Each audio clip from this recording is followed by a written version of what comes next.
as you may have heard, Donald Trump, he commuted Roger Stone's sentence. So I think he was sentenced in early February this year, right? So he only served a few months in jail, and then he was let out because of the pandemic. So, under house arrest. Very, very amusing, right? Everyone is allowed house arrest except Julian Assange. Anyway, they let him go. He's free now, right? And if you remember, this was a result of the Mueller report, this giant report, this book full of verbal diarrhea that Robert Mueller wrote. Oh God, that hearing was horrendous. 7 hours I had to watch that. So, they convicted him for lying, essentially, for lying under oath. He claimed that he had contact with WikiLeaks when he never had contact with WikiLeaks. Yet he's still guilty of communicating with WikiLeaks. This is the mental gymnastics of the Russiagaters, right? They know that he lied, but he still did it. What? No, man, the guy lied just to seem important. He lied just to advance his own career. That's it. He's a liar. WikiLeaks had nothing to do with the emails being hacked. Again, I don't even know why they use that word, because John Podesta had such a weak password that it didn't exactly require much effort. So that's a whole other issue. Anyway, Donald Trump commuted a sentence yesterday, and he's free to go. And Mueller comes out of the woodwork, this old fart, and he writes an article in the Washington Post. Okay, and he lays into Trump because he's very angry that Roger Stone was released, and he starts bringing up the whole sludge from Russiagate, and it's just so comical. I mean, right in the middle of the goddamn article, they just lay it out and keep the lie going. Take a look. Okay, this is in the Washington Post from Mueller himself, right? Look at this, man. Oh, so God, that slogan deserves to die in darkness. I mean, really, these people who lie about every single war that comes their way. Yeah, okay. So here you can see the headline, very sensationalist, very, very catchy. Robert Mueller, Roger Stone remains a convicted felon, and rightly so. And then, he goes through the whole thing, right? Goes through the whole thing, the whole palaver. And then we get to this line, okay?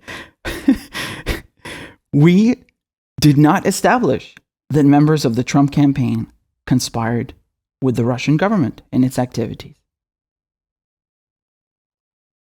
Okay, so why don't you shut the fuck up or something, huh? Deal? Good? Since you just said you didn't establish a connection, so what's going on here? No. Yes, keep going. Look, I'm reading again. So they say, we also identified numerous links between the Russian government and the Trump campaign personnel, Roger Stone among them, right? However, we did not establish that members of the Trump campaign conspired with the Russian government in its activities. And then the next line says, the investigation did, however, establish that the Russian government perceived it would benefit from a Trump presidency and worked to secure that outcome. Those are two completely different things. Those are not the same thing. Okay? If Russia or Mongolia or, I don't know, Chile or Belgium perceive that Trump would be advantageous to their national and foreign interests is one thing. And Trump's campaign collaborating with the Belgian government or whichever other government is another. These are two completely different things. And so despite telling you we couldn't prove it, we don't have proof that Trump and his campaign worked with Russia, they still keep the lie going. And they've been using this neo-McCarthyist bullshit for the last 3 years to go after everybody. Oh yes, even you. You open your mouth about Hillary Clinton, you're a Russian. We know it. We caught you, man. We caught you. You were playing Counter-Strike on a Russian server. We know. You're working for the Kremlin. You open your mouth about anyone in the Democratic Party, Putin puppet. We caught you eating borscht the other day. We saw you. We got photographs. That's it. It's the tool, right? They just whip it out anytime they want to silence someone. Russiagate. Putin puppet. Oh, sadist. That's it. That's all it is, man. So they've concocted this whole fairy tale nonsense. And Rachel and Matt, all this nonsense. This is not news to you. Any real journalist worth their fucking salt, I'm talking real journalists, like Aaron Matei, Glenn Greenwald, everybody at the Grayzone, Jimmy Dore, they've been disproving this shit since day one. Since day fucking one, they saw right through it. All right? Meanwhile, the rest of the sheep who blindly follow this neoliberal nonsense, who still think that, the Democrats are leftists and, Orange Cheeto Man bad. Yeah, of course. They keep the myth going, man. They have to buy into this because, if they can keep repeating Moscow Mitch enough times to themselves, then they can bury their heads in the sand and avoid seeing the United States for what it really is, which is a one-party system, right? It's good. They want to feel good. They want to feel like they're a part of something, right? So they have to keep this myth going. They have to attribute Hillary's catastrophic loss in 2016 to the Russians, right? It's the old go-to, man. It's the old xenophobic tool, right? Just whip it out. Oh, it's the Russians. All the evil in the world, it's the Russians, man. Those Russians. It's not Hillary Clinton, who is, a disastrous, corrupt politician, a disgusting witch, a war criminal. No. It's not people who are tired of neoliberal policies for the last 40 years, outsourcing their jobs, screwing them over, no wage increases. No. It's Russia, of course. It's always Russia. Russia. Unfucking believable. This is a sickness. It's an obsession, man. Oh no. Look, they just can't stop. And of course, we saw the latest iteration of this just last week with Bountygate, right? Which also fell through. And I can't remember who it is, but someone, this is absolutely genius. There really is a method to the madness. They have like a 72-hour cycle. They'll come up with a brand new allegation that Russia did something, right? And then they'll sensationalize the shit out of it in the New York Times and the Washington Post. It'll do the rounds, front page, everywhere. And then within 72 hours, it's gone. It dies down. Right? Once the wind is knocked out of the sails, silence. And then it goes to page 19, which Aaron Matei so eloquently pointed out. Yeah? Bountygate. Front page news, and then 3 days later, it's on page 19. It's unbelievable, really. These people call themselves journalists. They think that they are still, some kind of proud, objective, well-established institutions that only do good work and report nothing but straight fact, right? And if they lie about something like the Iraq War, like WMDs, well, it's okay. They can print an apology 4 months later and say, we weren't as vigilant. And if Russiagate, they finally own up to it, it's okay. We'll pay attention next time or something. No biggie. It's okay. Yes. Welcome to the mass media, the corporate news media. What a disgusting bunch of dogs, really. They shall be sent to Nuremberg for their willingness to participate in war crimes, to make the case for war. Every single time there's a war, every single time, not just with Iraq, every single time there is a bombing campaign, they are there to sell the war. They should all be tried for war crimes, these fucking vermin. They really should. You should learn to look at these bastards no differently than you would look at Joseph Goebbels, right? Propaganda minister for the Germans. Exact same brand of scum. That's it. They have no interest but to sell you war so they can keep this relationship between the government and the private sector going and making, ballooning profits and maintaining an imperialist agenda and this U.S. hegemony across the globe. They are no different than Nazi propagandists. No fucking different. Their job is to sell you wars. They should be fucking hanged as war criminals. This is serious shit. People die because of this shit. Okay? And Russiagate, this is, just one iteration of the propaganda. What a hunk of nonsense and garbage. It's absolutely... I'm speechless. Once again, let me read it to you, man, because they're going to keep banging this drum till the end of days. Look, we did not establish that members of the Trump campaign conspired with the Russian government in its activities. Well, then you got no case, do you, dummy, right?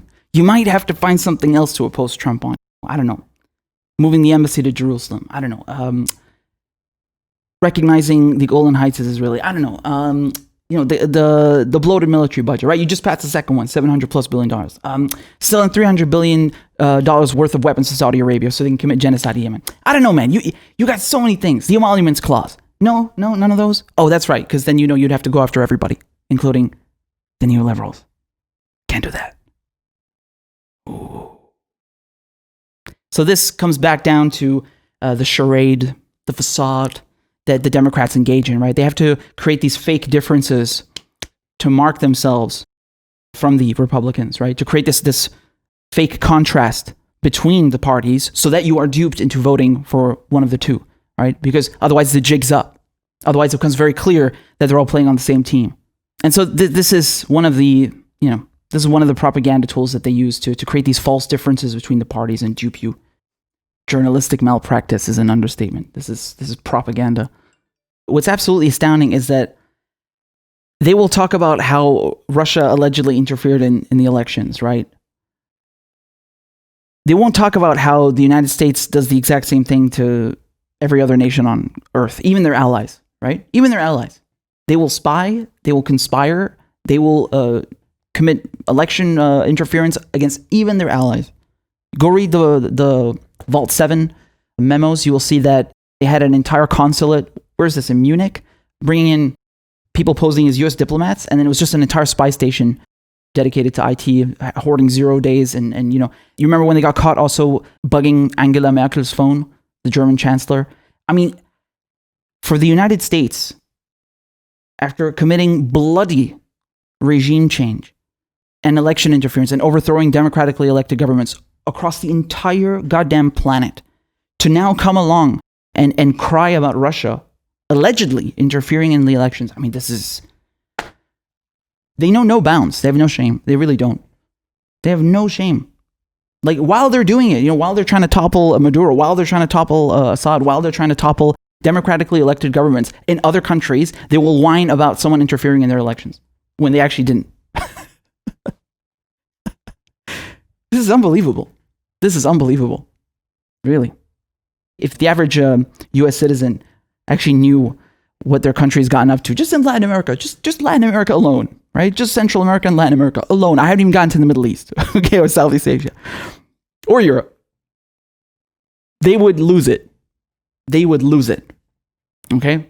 This is part of the scheming of the United States, right? They will create these international bodies, for example, the Organization of American States, fund it, and then exert enormous amounts of influence over the entire thing, portray it as being some kind of democratically governed unison of multiple nation states, and then they will come in and actually use it as a vehicle to topple and overthrow governments that are actually part of that organization, just like they did with Morales, right? They used the OAS to claim that he committed election fraud. And the New York Times, just like with Russiagate, just like with Bountygate, they go along with it, right? Because they're being fed the propaganda from the intelligence agencies directly. And these are not real journalists. They're propagandists. They are either willingly complying or they are too stupid to tell the difference. Either way, they should not be allowed anywhere near a computer or a pen. And so they go along with that and propagate the nonsense and then come back a few months later, just like they did with the Iraq War. They did the same thing with Morales, right? Did a video on it a month ago. They come along and say, oh, well, we crunched the numbers and turns out like Morales didn't rig the election. Oops. Why are you reporting this then? Either you are lying on purpose or you are incompetent. Perform a stop it and get the fuck out, okay? These dirty bastards, they are really imperialist vermin. Nothing but imperialist vermin. They willingly participate in the killing, in the destruction, the destabilization of countries with fucking human beings who have lives, experiences, families, friends. They destroy their lives and their countries and their livelihoods, and they're like, oops. No, not oops, motherfucker. And so for the United States to come along and talk about regime change and, election interference, I mean, please shut the fuck up. You are the last to talk about this. Shut the fuck up. Fuck off. Seriously. This pathetic windbag, okay, this cockroach, George Conway, who is part of this Lincoln Project, right, where they try to whitewash neocons like Dick Cheney and then claim that they're the resistance against big bad orange Cheeto man. Right? The whitewashing neocon club. So this cockroach over here, this parasite, he comes in and says, I'm not sure there has ever been a more openly, brazenly corrupt act committed by a president of the United States. He's referring to Donald Trump pardoning Roger Stone, right? Oh yeah, man, this is the worst thing that a president has ever done. Not George Bush lying about WMDs and destabilizing the Middle East to this very day, or Barack Obama going and toppling governments in Libya and then bombing Somalia and then sending more troops to Afghanistan and then bombing the crap out of Syria, turning 2 wars into 7. No, not that. Those are okay, right? Though that's fine, man. That's okay. Or not, Reagan or any of the other imperialist scum during the Cold War, setting the whole planet on fire to contain communism. No, not that, man. No. This. Donald Trump pardoning Roger Stone. That's the worst thing an American president has ever done. Certified. Oh, yes. Oh, yeah. It's the worst thing. Not murdering people in the global south or destabilizing the planet. No. It's pardoning Roger Stone. Yes. This is the most corrupt thing ever. Fuck you and fuck the resistance, okay? Also, I'm really offended that they would co-opt this term. Let me get something very straight with you. When you hear the resistance, I want you to think of al-Muqawama, okay? I want you to think of Iran, Syria, Lebanon, who are opposing neocons. That's what the resistance is. Don't let them co-opt that term. It's not their term, okay? Fuck out of here, okay? The only two things you should think of is the French resistance in World War II and the current resistance right now. The axis of resistance to fight imperialism, colonialism, to fight neocon scum like Dick Cheney, like George Bush, all of them, Obama, the U.S. empire. That's what the resistance is, not this crap, this Russiagate nonsense or whitewashing war criminals. No, that's disgusting. Don't let them co-opt that term. It's absolutely staggering that they keep this myth going that there was collaboration, communication, that the Trump campaign colluded with WikiLeaks to get the emails from the DNC and expose, the rigging that they were doing against Bernie Sanders and near attendance warmongering, among other things. And it's absolutely crazy that they can see Donald Trump trying to prosecute Julian Assange and bring him over to the U.S. to face like 260 years in prison. And they know that Roger Stone lied about having contact with WikiLeaks. And yet, nonetheless, they keep pushing this narrative that Julian Assange working with Putin and they helped Trump. I mean, this is the most revolting nonsense that I've ever heard. They're being intellectually dishonest on purpose. They're a bunch of fucking crooks and vermin. They know goddamn well Julian Assange didn't do anything. The only threat that Julian Assange and WikiLeaks present is that they expose imperialism. And this is very uncomfortable and an obstacle for both parties. Okay? So that's why they're after him. And the guy, man, he's rotting away in prison. He's a political prisoner. It's really heartbreaking. I hope he gets out. I really do.